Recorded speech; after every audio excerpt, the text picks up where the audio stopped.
Welcome back to the Dime Gaming Bros podcast. I am still a little sicky icky. Jacob is also a little sicky icky. He shared it with me. I probably did. I'm so sorry, but I'm not sorry. Meh. It happens. So we both sound a little cooler today. I have a man voice now. Just kidding. I think I have like a 13-year-old voice because my voice is definitely cracking. I am Spencer. Jacob is Jacob. Yep. On this show, we talk about video games and stuff. Sometimes. Most of the time. Definitely most of the time. To dive right back into space and blood and guts, I played Dead Space 3. Whoa. Yeah, whoa, I know. I said I was going to do it, and then I did it. And to boot, because I'm special, I actually completed my second playthrough. Oh my gosh. Mega fast speed, man. So Dead Space 3 is, I think, about 6 months to a year after the events of Dead Space 2. Isaac Clarke is living, I don't even remember where, on a random planet. I mean, it's Earth. It's definitely Earth. I'm stupid. He's living on Earth in a shithole by himself. He's all depressed because Ellie, the lady that he met in the second game, that there was clearly a romantic thing between them during the game. They definitely dated for a while, and it didn't work out very well, and Isaac is all sad about it. He's doing the whole looking longingly at a photo out a window and then tearing it in half. He's being an emo boy. Clearly, just the relationship didn't work out very well. Probably because Isaac is fucking insane. You know, probably that. He gets forcefully recruited by the last remnant of EarthGov to fight off what is apparently like a mass... I don't know what to call it. Some sort of basically jihad by unitology, being led by a very forgettable lead guy, which is a big diss to this game. They're trying to take over Earth. There's just a war going on right outside his window, and Isaac is all, I don't care. I want to pay my rent and do nothing. Dude, same. Yes, but he doesn't even do anything. He's all just sad and drinks whiskey. Like, literally, Dude, the first shot, like, pans down to his desk. There's a bottle of whiskey and a bunch of old photos, and the lighting's dramatic, and it's like, oh dear, this is going to be a melodrama story, isn't it? And it is. The plot mostly consists of Isaac going on this mission to primarily find Ellie. Ellie is a agent for like super secret EarthGov stuff, and she was on a mission to go discover a thing to blow up a marker or whatever. This one gets really in the weeds. So he gets forced on this mission. They go find Ellie while running away from unitology. They go to a planet whose name I don't remember, and it's thought to be the home planet of the markers, where they came from. Are you okay with spoilers? Sure. It's an old enough game. I figure I could just do the whole thing. Yep. And it turns out that the world is not actually... Later on in the game, you find out that this is not the home world of the markers. It's another planet that fell to the markers, because the markers are even older and even more spooky from somewhere else that's never explained. So this is a random snow planet that, you know, has aliens on it and stuff. And it's just another culture that fell susceptible to the marker's influence. So you are simultaneously running away from the army of unitology, who are trying to do convergence through plot-related reasons. I swear I played this game twice, and a lot of these details are still pretty fuzzy, and I really tried to pay attention. So there's that, and then the story on the background, I guess, of it is, turns out that one of the lead army guys from EarthGov that doesn't like you and is mad is Ellie's new boyfriend, and that's one of the reasons why he's on this mission to find her. So there's a love triangle and a lot of melodrama about, but what if we went back together and we could make it work? And then the army guy is like, I'm a douchebag and I hate you. Like, that's his whole persona. Along the way, you meet Carver, who, if you play co-op, is the secondary protagonist. I only played this single player, so I don't know much about him. He is a blank slate, basically. They give him a little bit of characterization through cutscenes. He lost his family. I don't know if it was to unitology, or it's pretty vague, but he's all guilt-ridden and he has demons to face and stuff.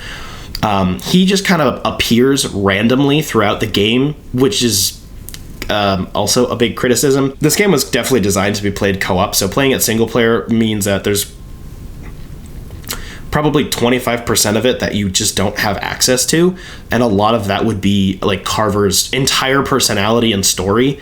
Not that I've heard there's much there, but it's just all not there. Like, there's nothing for you to really grab onto. He's just there, and you have to infer through cutscenes. So yeah, you go to space, you go on a bunch of ships, you're trying to find Ellie, and that's about the first half, maybe first third of the game, is going on a bunch of old derelict ships, which is actually really, really cool setting-wise. So there are two primary settings for the game. One is in space and on old ships that are hundreds of years old that encountered the marker before the first time, and they're pretty fucking cool. There are old versions of technology that you'd be familiar with from playing the games, like, say, for instance, doors. A lot of the doors, instead of you pressing A or whatever corresponding button to open up the hollow screen that's on the door to open it up and you go through, you have to use your kinesis to turn the crank like it's a fucking submarine, which gets really annoying after a while, but it's a really neat detail. Like, the ships are actually pretty well designed as very old Earth tech. It's not the only crank getting turned on a submarine. So true. Seaman. Like, it's still futuristic for us, but they do a really good job of making these ships seem old for where the Dead Space universe is. It has kind of that Halo-ism where it's like, why is this 500 years in the future, but we're still using like projectile ammunition thing? It's neat. On those ships, you encounter necromorphs. Big surprise. They are different for a bunch of different reasons. The same archetypes mostly apply. You have like the scorpion guy, the leaper, I think is the official name. You have the little demon babies with the tentacles. Is it leaper or leper? I think it's leaper. Okay. Because they leap. All right. Pretty sure. You have your basic necromorph form, the grabby guy with the arms. You have the guardian, the guy stuck to a wall with tentacles coming out of his gut. Stuff like that. But they're all a little different because they're from the past. They've been sitting here, I guess, hibernating, basically, on these, like, abandoned ships. So they're, like, brown, mostly. They're just dead. Like, they're very decayed, falling apart looking things, which is really cool in concept. And I think if you look at some of the designs, like if you look at the 3D render in a vacuum, they're pretty cool. But they end up really, really getting samey after a while because they're brown. Like, it's a basic color palette problem, whereas in Dead Space 1 and to some extent Dead Space 2, they're red and purple and they're very fleshy. They're very fresh bodies. Even if Dead Space 1 age-wise is pretty rough, it's just harder to display decaying flesh. Especially in Remake, it really showed. They're like, these are current. These corpses were cobbled together 5 minutes ago, whereas on these ships, these very old forms are decayed old crew members, and that's pretty cool. It just is a shame that they don't stick out as much. I don't know if it would be better if it's necessarily a problem with the designs themselves, if they could have done a different shade, if it's a lighting problem potentially, but they just kind of look the same. Leapers especially, they have their, like, the upgraded form where they are like blackish. That's all of them now for some reason. I don't know if it's the gameplay wise, if they have the same stats as the typical upgraded leaper, but they just look like that now, which is cool. They're like black and have glowing eyes, but also it makes them just kind of hard to fight because when they're thrashing around, it blends in with the environment a little too much, and I don't think that that's an intentional thing. It makes gameplay a little bit more difficult. Also, a pretty big addition gameplay-wise, especially the first half of the game on these ships, is old crew members. They're basically zombies, which I don't like. There's this really neat idea that, like, silhouette-wise, they actually look pretty similar to your typical necromorph because they all have axes. Like, because they're, like, miners. It's a very dumb aesthetic thing, so they're just basically zombies that run at you. They fight very similar to necromorphs. They don't jump as much. But it's kind of a neat little idea to make them like dual wield axes, so like they have the same kind of similar animations and stuff, which is, I think, kind of neat. I think they use them way too much. Like, in the game is way bigger and filled with way more necromorphs. It is even more action heavy than 2. The horror is almost entirely gone in terms of like presentation. It's still gross and icky, but they're not scary anymore. But I just think that they use them too much. I don't know why. It's just really, really...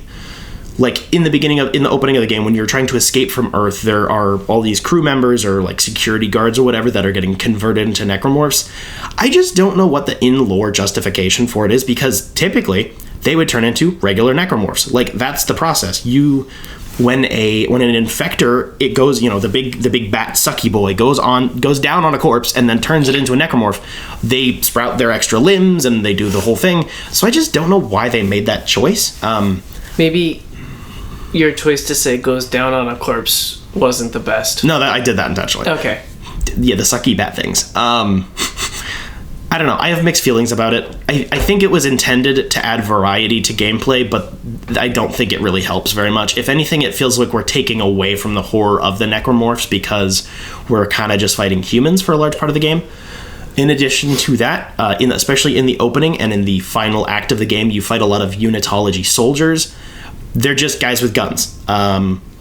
They die pretty easily. They headshots kill them instantly.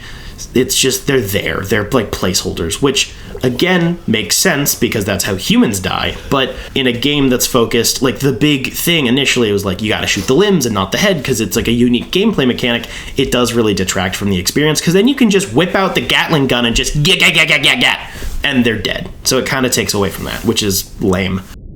In the second half of the game, you encounter a bunch of alien necromorphs, which are really fucking cool.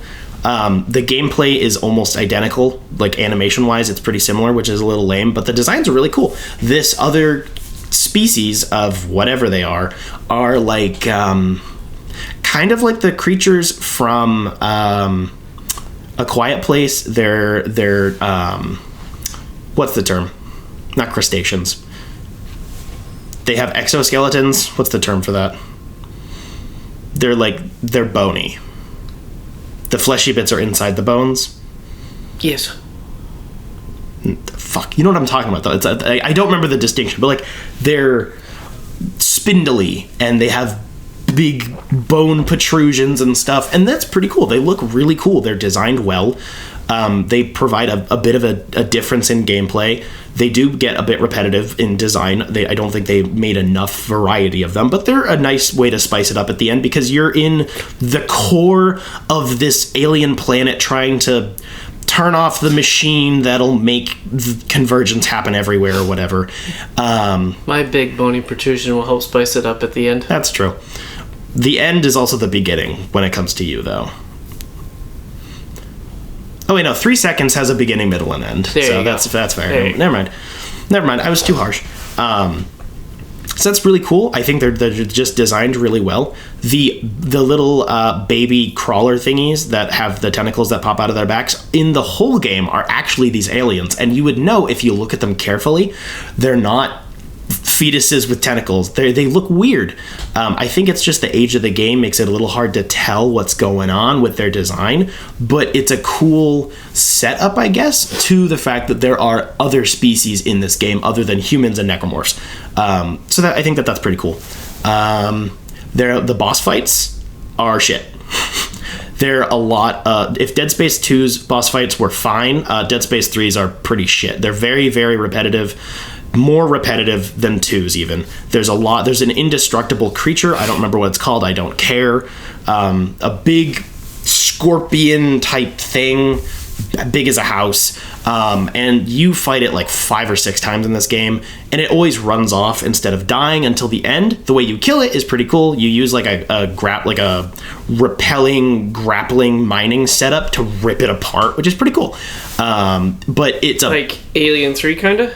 Sorta, yeah. Like you lure it into a spot and then you shoot it with a harpoon and then you like crank the harpoon until it rips it limb from limb. It's pretty cool. But the actual boss fight is crap. You shoot the glowy orbs, but then it charges you, and then you have to dodge, and then you have to shoot the glowy orbs, and it sucks. It's not thought out very well, and its design is pretty crap. It just doesn't look interesting. So I like the split setting. The game length is a lot. It's too long in my opinion, but I thought when we were leaving the ships in space in the first half, I was like, oh, the game is wrapping up. We're almost to the end. And it's like, boom, no, second setting, you're going to a snow planet. And it's a cool change up. It makes the game have variety. It also really tells you exactly where Callisto Protocol got every single part of it was from the end of Dead Space 3. Like, every aesthetic design choice from it being set on a snow planet is clearly trying to do Dead Space 3 but with better technology, which is commendable even if it sucked. I guess it's weird. So yeah, the plot is pretty stupid. The twists and turns are just not very interesting from a lore perspective. It's very I don't know. It's not engaging anymore. The threat in the first game was really well done, and in the second game, it does lose a little bit of its mystery, but it still maintains a level of ambiguity about the marker's origins and what Unitology is getting up to in the background, whereas this one is just, Unitology is finally doing their jihad coup to take over the planet, and they want to do convergence everywhere. Their head leader guy is horribly bland as a head leader, a bad guy, religious zealot guy. It's boring.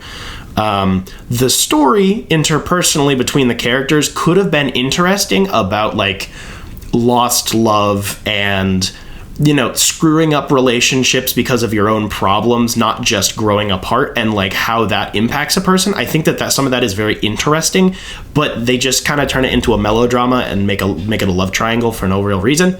I just find it very disengaging, and you know, what's supposed to still be a horror action game, it's a very bizarre element. So yeah, story and plot and characters are all pretty bland and flat and uninspired.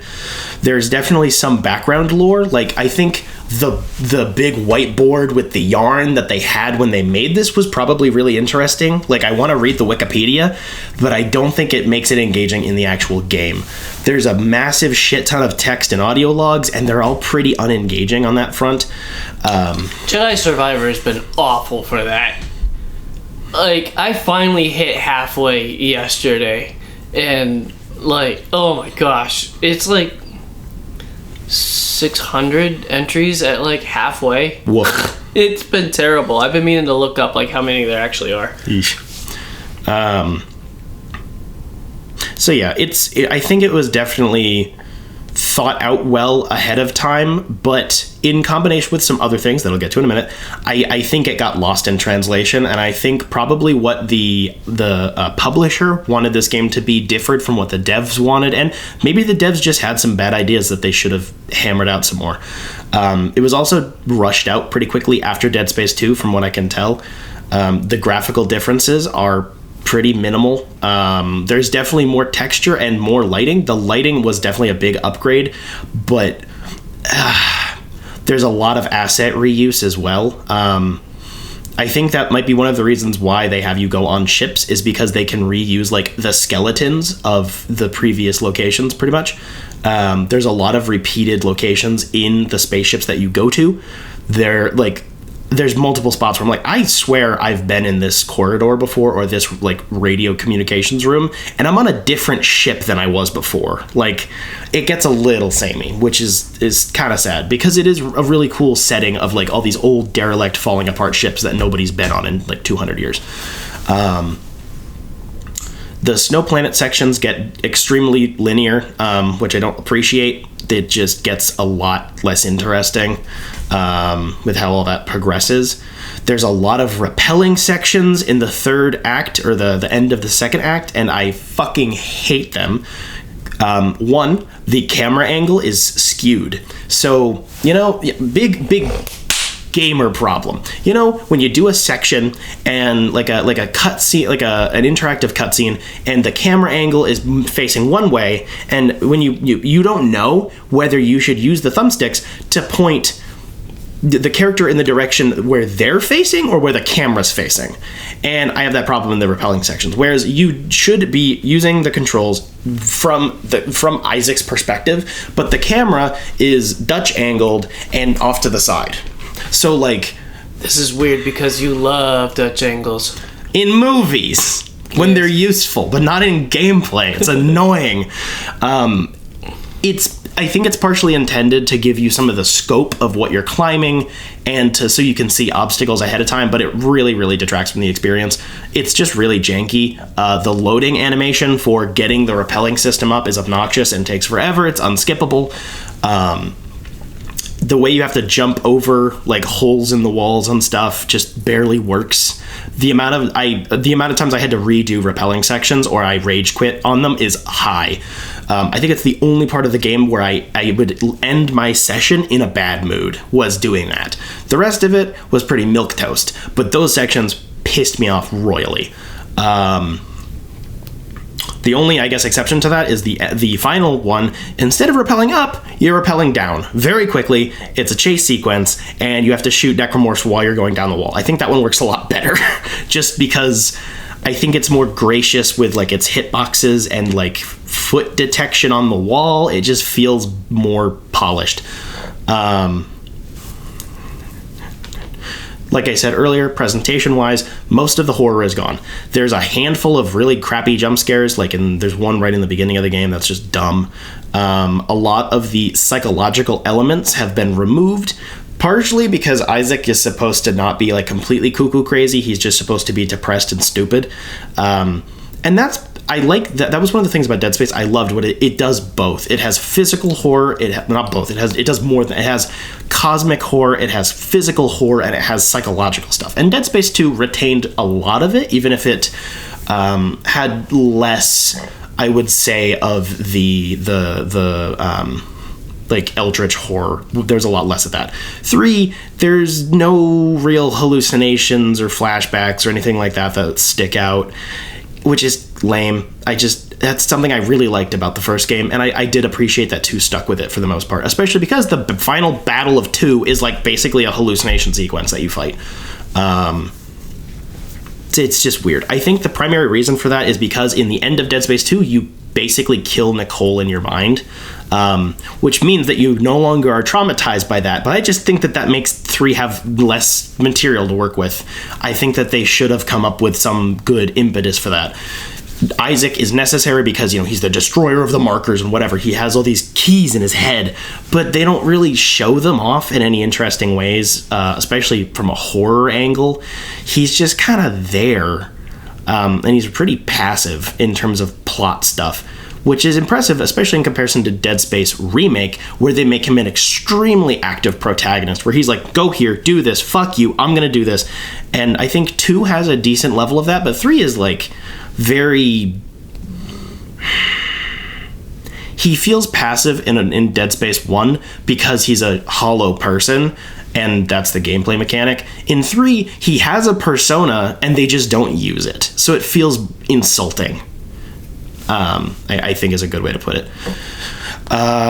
Like gunplay wise, it's fine. It's the issues with 2 that I have where it feels like the enemies are a lot more damage spongy and the weapons are a lot less unique, are just kind of more like kill the enemy focused, is increased here dramatically. There is a gunsmithing system, which I think is an interesting idea, but I don't think it works very well, whereas you only have 2 weapon spots now, and you can combine weapons to have an upper and a lower weapon or tool. So you can have a plasma cutter with like a bolt shooter, or a ripper with a shotgun, which is cool, but it does pretty much require that the game has universal ammunition for everything, which it does, and that makes it kind of, it doesn't encourage me to use different weapon types. I think it's intended to, but it does the opposite. It just means I stick with what works and I use it for everything. The only real time I change my weapons is if I find something really interesting and new and then I test it out, or if I force myself to use something different. My primary combination for both playthroughs was a plasma cutter with a flamethrower, or a plasma cutter with a bolt projectile. I don't remember what it's called. And then my other weapon was either a machine gun or a shotgun with a sub of like an electrical charge, like dart. And I used that for like the whole fucking game, both times. I barely changed it. The upgrade system is very overhauled as well for weapons. There's a bunch of different chips that you can find around the world. Some of them are worth more than others, where it's like +3 damage, +3 damage, +1 clip, stuff like that. And they barely feel any different. It's minutia. I think that was a dumb idea. I get the idea. I don't think that this is a game series where that was a good idea. I think the traditional upgrade system that they have with the very basic regular node upgrades for 1 and 2, and definitely in Remake, is a really good system. I don't think that this was a good idea. This is a really big deviation, and it just turns it into an action game. You have either your pistol that goes big boom, or you have your machine gun that goes ba ba ba ba ba ba ba ba. Like, and you shoot enemies in the same way, and it just kind of, it makes it very meh. It blends together a lot.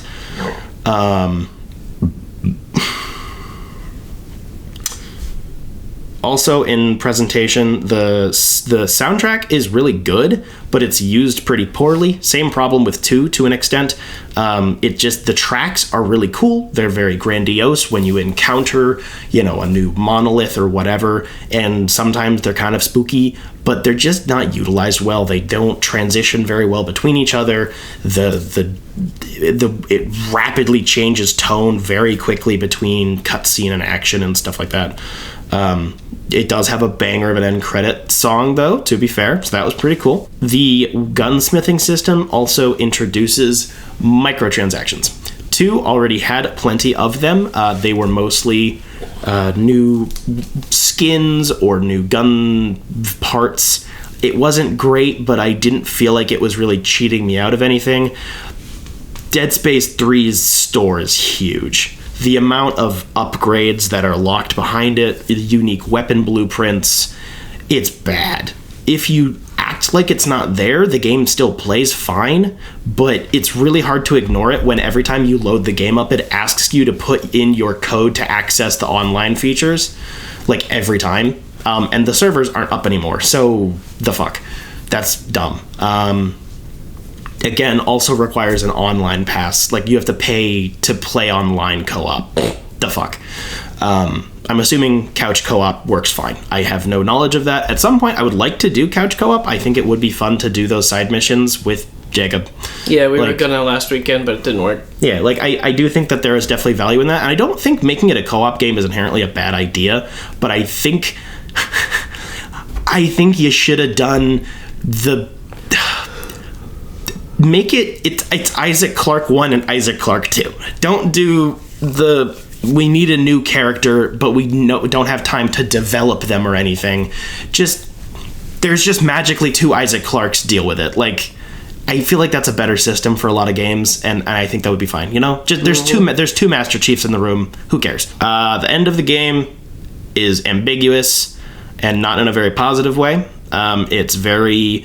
We're going to do our final sacrifice, but maybe we're not actually dead shit, because Isaac has nothing to live for, blah, blah, blah. I think it really doesn't handle it well. Because the rest of the game has been so melodramatic with a lot of its events, it just doesn't land very well. I wouldn't mind it in, like, an ideal world if, the third game, Isaac finds meaning outside of his mental illness and his trauma and is like, I'm going to save the universe. But, I don't think that's a bad idea, but just this game has no real depth to justify it.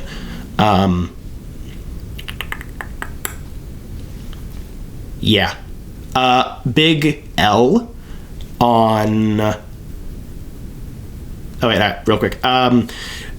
Upgrades for your rig are fine. They function pretty similar to the first 2 games, but the rigs themselves are all ugly as fuck.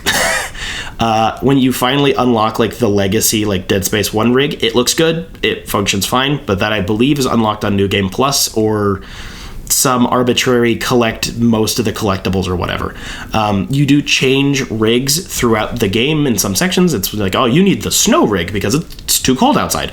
I just think they all look bad. Like, they're not ugly as hell, but they don't fit they fit the world fine, but I think that the Isaac Clarke's face in the first game, that helmet is so iconic. And 2, tries to do it in a modern way, and it's okay. I think it definitely works. This one's just like, there's just lights on their faces. The pattern isn't interesting or anything. It just kind of bleh. Which is lame. And on New Game Plus, which functions fine, I guess, you can do New Game Plus and then change the difficulty as well. So if you're just trying to grind out for all the upgrades or whatever, you can drop it down to easy. That's fine. Unskippable cutscenes. Sin. Into the sin bin. There's a lot of cutscenes. It's a lot of game time I'm spending doing nothing. Fuck you. That's stupid. I think on your first playthrough, I don't think cutscenes should be skippable. Hot take. I think they should be forced. But on repeat, they should definitely be skippable. It's just annoying. I'm probably going to wrap up a few more things. I'm not hating it. I would say first time viewing of a cutscene shouldn't be skippable, but but if you die and then you have to reload, yes. Right, playing Jedi Survivor, I've been skipping a lot of the introductory cutscenes to the boss that I'm dying to, so that's fair. Yeah. There is a mode which I'm interested in. I think it's classic mode, and it removes the gunsmithing thing entirely. You have to just find regular weapons and play it like Dead Space 1 or 2. So that's cool. I'll probably try that. It wasn't very hard. It was just frustrating in some areas. What difficulty did you play on? I played on normal, and then my second playthrough was on easy. Yeah. I will probably try to do impossible mode, which is like the mega super death one. I assume there's an achievement for that. Probably. I believe this is one of those ones where it deletes your save file if you die, though. That is something I don't like. I think you should have to start from the beginning, but I think just fucking your save file if you die, especially in a game like this that can be kind of buggy, I do think is bad. I don't like that. But I do want to kind of check it out on Classic, and I will play the co-op. I think once I finish it, I get as much of the stuff that I want to play through. I play the co-op stuff. I will probably never play it again. Total play time for one playthrough was about 12 hours, 12 to 15, somewhere in that neck of the woods. I don't know if it counts cutscene time. That's always confusing on how games count that. Second playthrough was probably 10 hours. So first playthrough is comparable, I think, to Dead Space 1-ish. And then second was more comparable to Dead Space 2 because I knew where I was going and I knew where all the secret rooms are and shit. It's not bad. It's just the piece of whole wheat toast with butter. I'd rather have a bagel. You know how much you got it for? Oh, actually, that's funny. I forgot about that. I bought this digitally on the Xbox store for $4 because it was on some super mega ultra sale. So that value-wise was 100% worth it. It just, if I had bought this at launch for $60, I probably would be pretty disappointed. So I would say, like, if you're in a used game store and it's $5, $10, I feel like that's okay, but I really don't know if this was worth that much at launch. It's just meh. It's very meh. It's like, yeah, it's middle of the road in a lot of ways. Well, moving on. We watched Mortal Kombat Legends Snowblind. Kind of a banger. Came out in 2022. It takes place, I think, like 50 years after the events of the first two movies, after Shao Kahn has been defeated, and you follow Kenshi, the new protag, who is a dude. He's a guy who wants to defend the world and stuff, and he meets Sub-Zero and is like, please train me in your ways to be the defender of Earthrealm. And then he trains him to be the defender of Earthrealm. They kick some ass, and then Sub-Zero fucks off to another dimension because he's old and tired. First thing we noticed was a new animation style, maybe? Definitely a shift. I wouldn't say if it's a full new one, but it definitely has... I think it was done by a different animation studio, I believe. I think it looks way better. I don't know if I'd say way better. I think... I like both styles quite a lot. I think these movies do look pretty good, but I think the people look less weird in this one. Yes. The second one looked a little muddy or clunky or something, and a lot of the action in this one felt really smooth. Yeah. I think the faces definitely look better. Body proportions don't really matter in very silly things, but I do feel like the animations made more sense, I guess, in this one. I think it felt kind of cheaper. Like, some of it looks like construction paper moving over construction paper, kinda. Little. But I like it a lot better. I think it looked a lot smoother.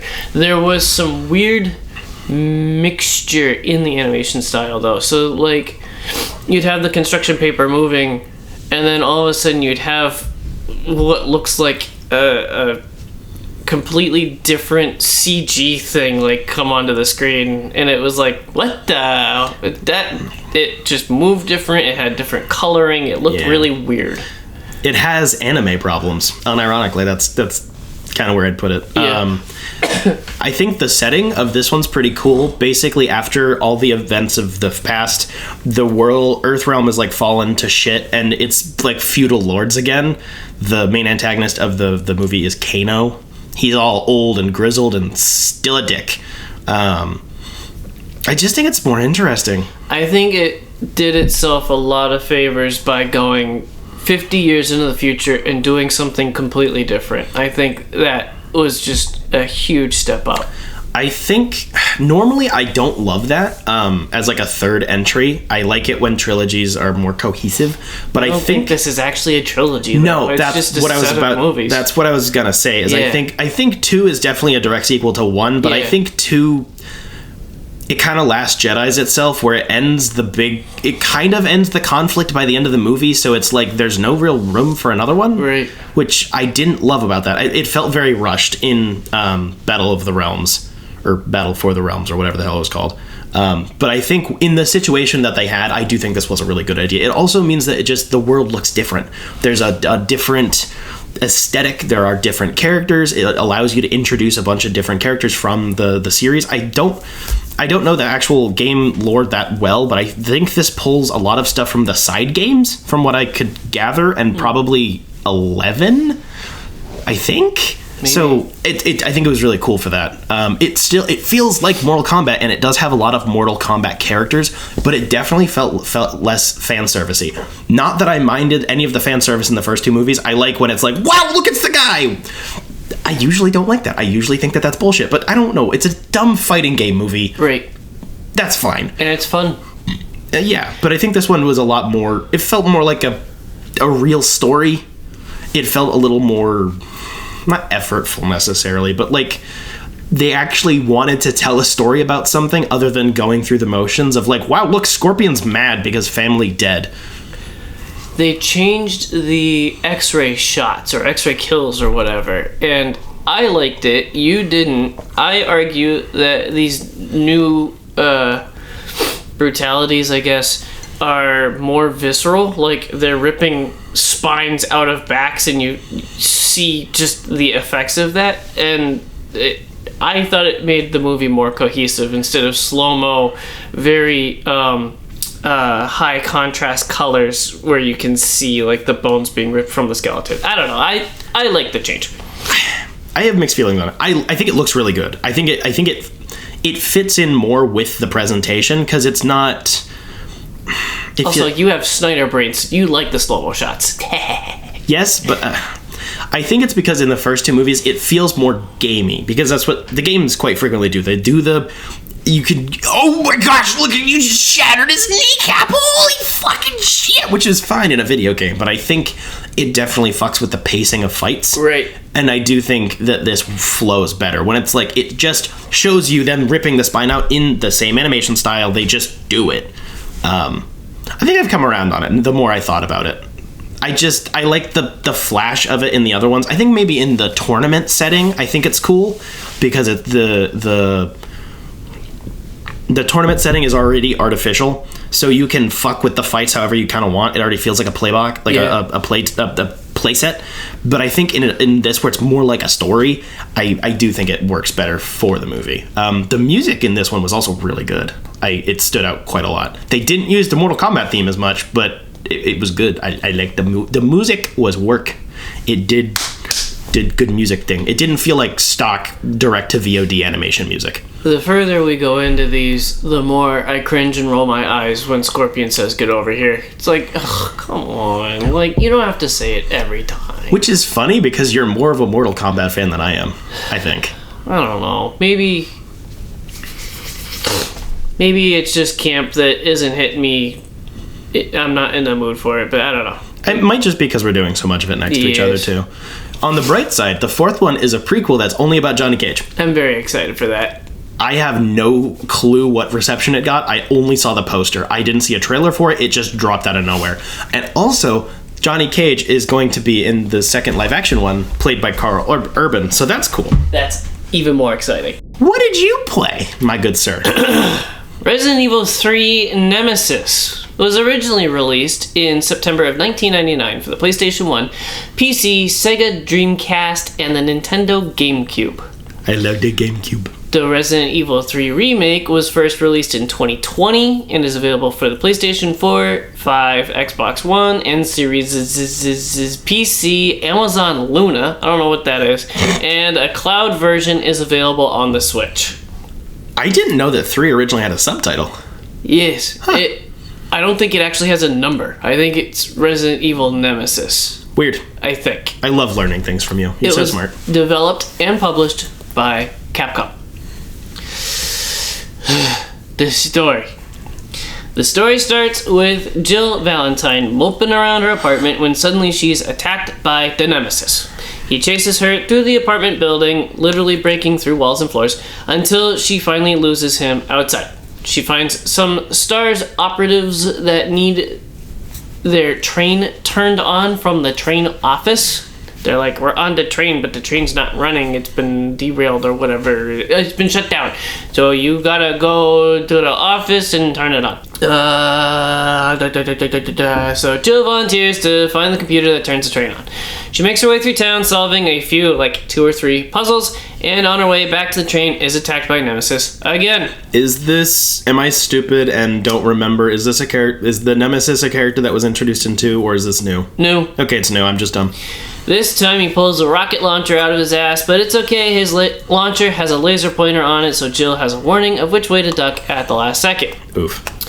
After the town part of the game, the story progresses on to the police station we are so familiar with from the second game. Whoa. It turns out when you are in the police station in 3, it is very shortly before Leon runs through it in 2. While here, you the player are controlling Carlos, Jill's newly found STARS friend.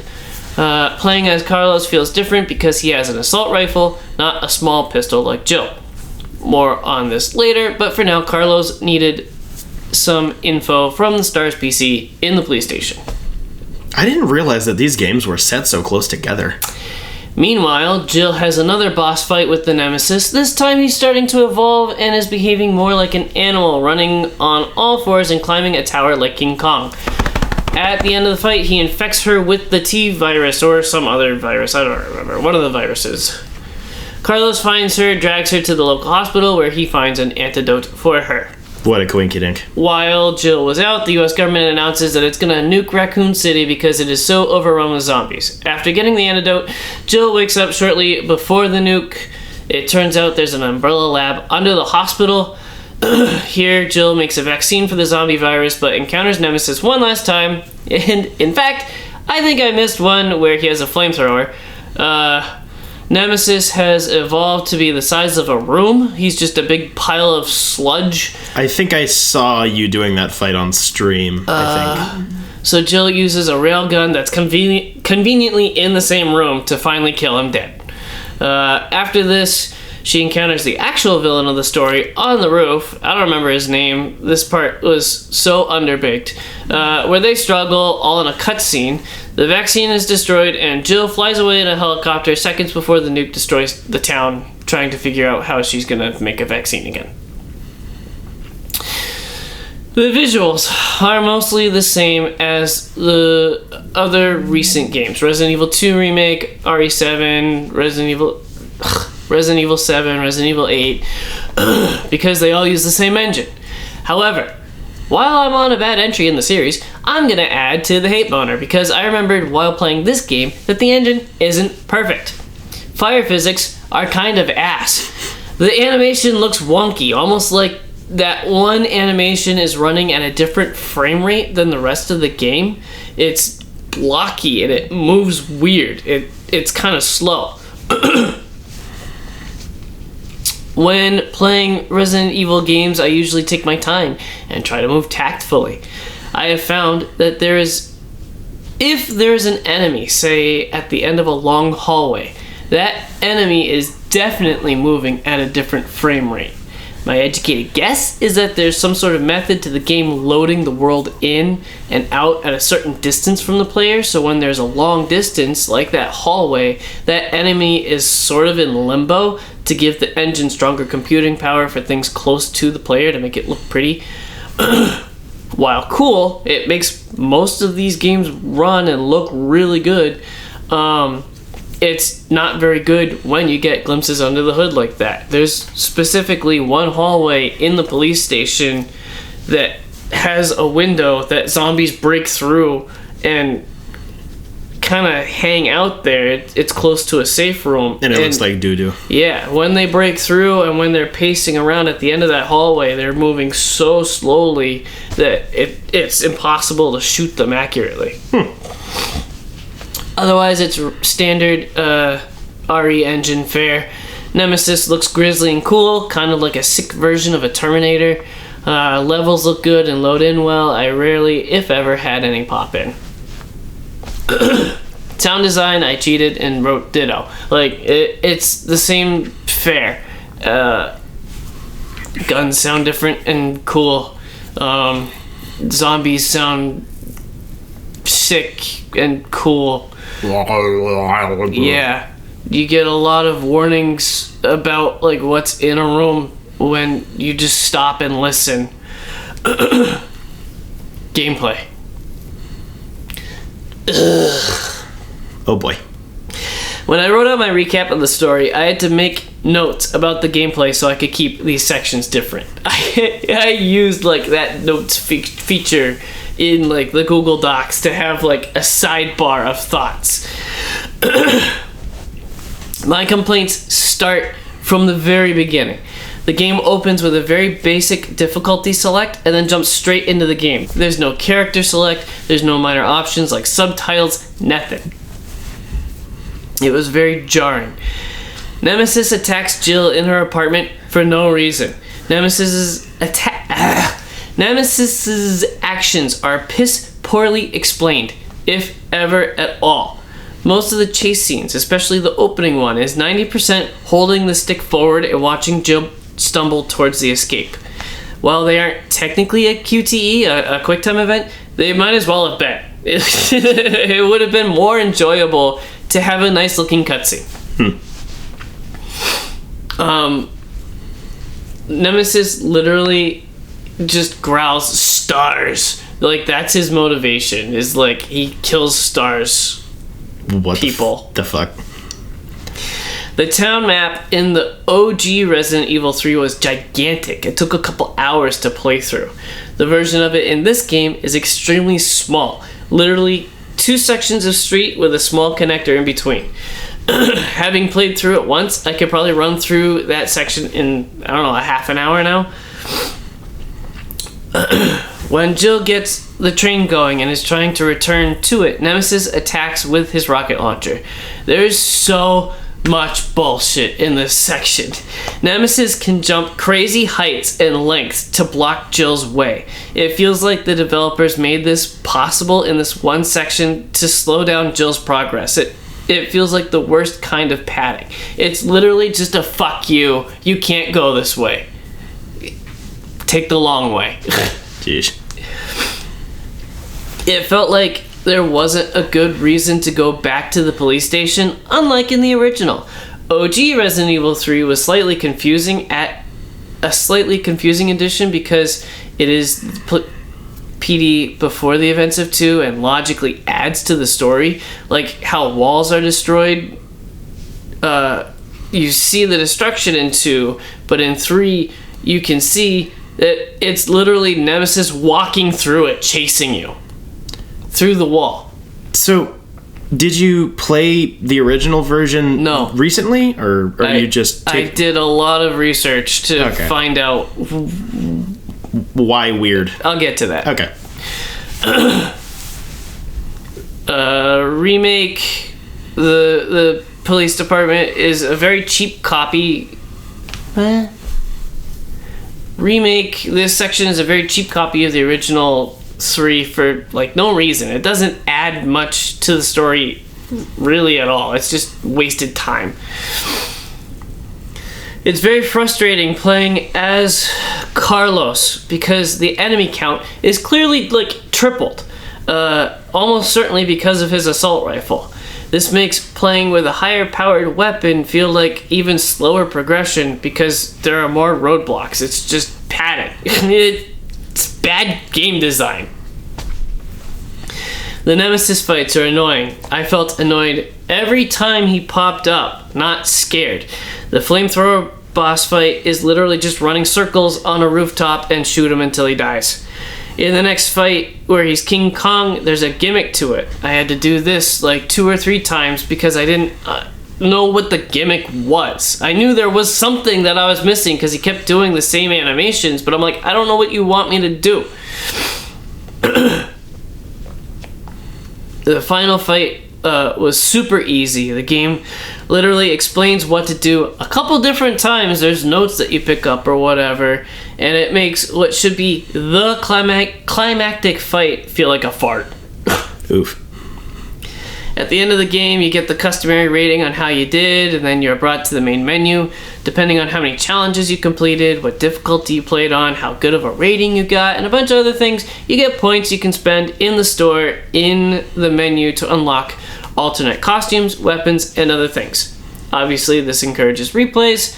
I didn't even spend the points I earned. I just immediately uninstalled and downloaded OG 4 because that's my next review. Wow. I would rather run through 2 again than try to do anything memorable in this game. Dang. Are you interested in playing the original version of 3 to see the differences? Because it sounds like it... I think I might have heard something about this being like lower budget than the 2 remake or something, and that's why they had to trim out so much or whatever. Like, are you interested in going to see what, like, the birth of differences between the 2 versions? I'm kind of curious, but it has that feeling that it's an old school game, so I worry that I'd be unable to play it, like, just to be blunt. Like, I struggled with the RE1 remake, or remaster, because it plays like an old school game. There's old school logic to it and things, so I don't know how well I would do at it, but it was really, really interesting watching just straight playthroughs of the OG3 just to see what was different.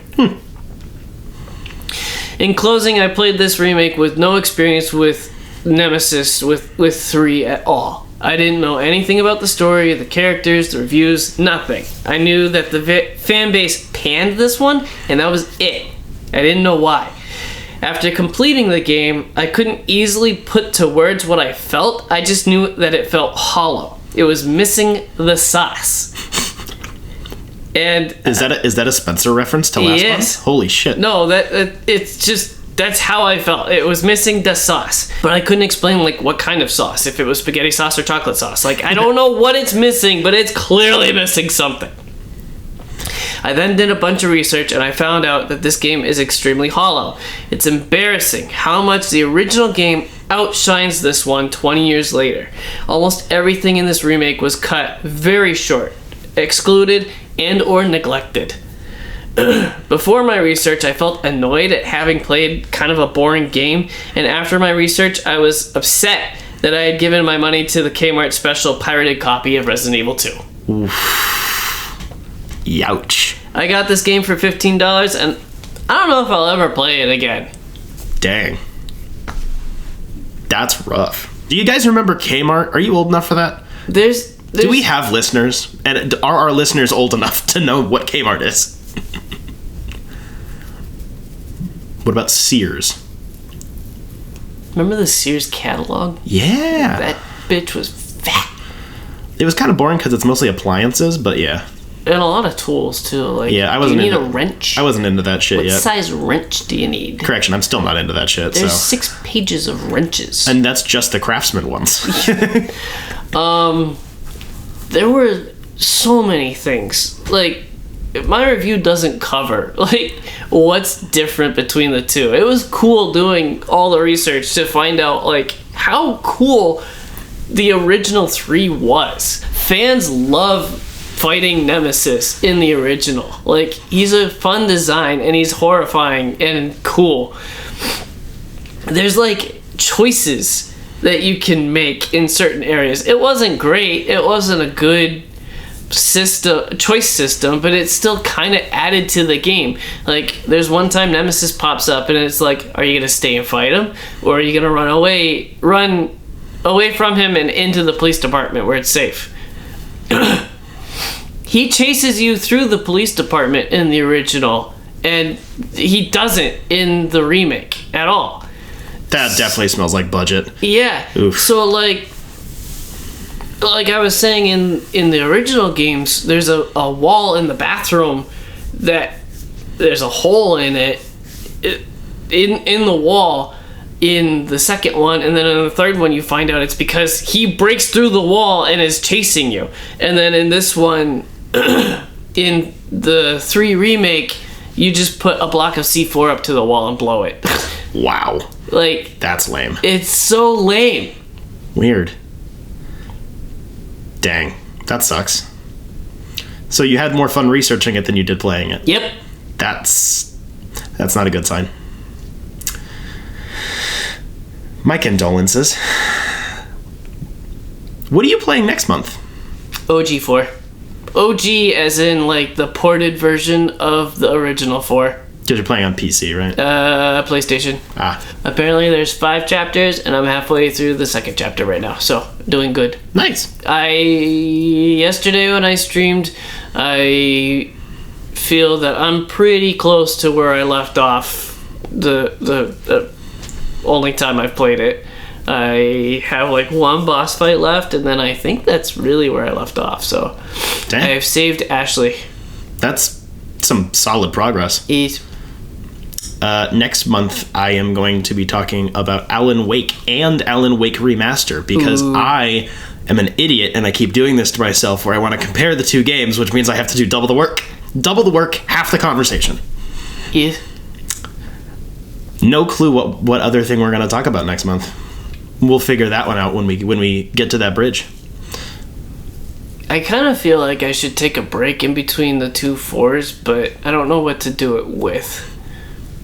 We can talk about that. We can sort something out. And I've made good progress on OG4 while playing Armored Core 6 and Jedi Survivor. So you've always been really good at multitasking. I don't know how. You do it with books, you do it with comics, you do it with life, and you do it with video games. And I'm like very single mode. I can do like 2 things at once. It's like based on vibes. It's like I don't feel like being scared and shooting zombies. I feel like being in space with a sword. Yeah. And a robot. The robot doggy. It's like I'll have a hard game and an easy game. So if I don't feel like getting my ass kicked, I'll just chill with the easy game. Like, that's fair. Or like books. Books have their place. I have 1 next to my bed. I have 1 at work. Yeah. I have 1 at the couch. That makes sense. That's how I do it. Yeah. That's my secret. I stream very infrequently. It's whenever I can and feel like it. And it's usually the middle of the night. Usually, I'll start a stream at like midnight and go until 3 in the morning. It's cool. You should watch and listen. I don't have a camera, so you can't see me scratching my balls as I play video games, but you can see what I'm doing in the game, and you can hear more of my annoying voice if you go over to Twitch and search for HM Murdoch, HMMURD 0CH, because I'm cool. I do zeros instead of O's. Amazing. I know, I'm cool. So cool. You will know it's me because the logo is custom made by Colin, man. Because he's cool like that. And it looks cool. So good. And Spencer will probably start linking it in the DGB bios or whatever. Yeah, I'll start putting it in the descriptions as long as you remember to post a story or something whenever you go live. Mr. I have access to the Instagram for trolling purposes. Also, a big thank you to our supporters on Patreon, patreon.com/dimecomicbros network. Caitlin and Jeff Lawrence give us a hand with the financials of this whole shebang. They're greatly appreciated members of our community because we actually know who they are in real life. Caitlin is definitely old enough to remember Kmart and Sears. I don't know if Jeff does. I feel like he would say he does, but he might be lying. Like, he probably walked through it a couple times as like a little kid, but it's probably like in his memory as like just another store. Yeah. Like there's like nothing, like me. Yeah, there's nothing there to make it like, oh, this is Kmart. Right.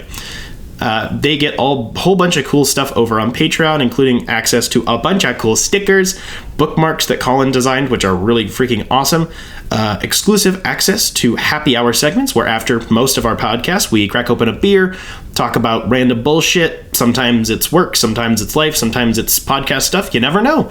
Lots of goofy goober stuff. And they also get early access to all of our podcasts, most of the time, by a few days, and just other cool stuff. Commissions by Colin. There's a whole spread of plans. If you want to support us, we'd greatly appreciate it. Thank you to our partners at Jetpack Comics and Games in downtown Rochester, New Hampshire. Try to shop local whenever you can. If you're not going to go to Pirate Bay for your video games, shop at your local game store. That's been a great meme this week. The head loser at Ubisoft was like, get used to not owning your games. And then everybody's response has been like, well, it's not piracy if I don't own it. Fuck you. It's true. It's great. I love it. Yes. We have become Colin. Yeah, try to shop local when you can. They're a wonderful comic shop that we shop at a lot to buy our comics. And they have lots of other stuff like tabletop games, cards, all sorts of fun things, and video games. And they have a pinball machine and a Marvel vs. Capcom fighting machine, which constantly screams from the corner of the building. I don't know how they live with it. I think the last time I was in it, they turned it off. Nice.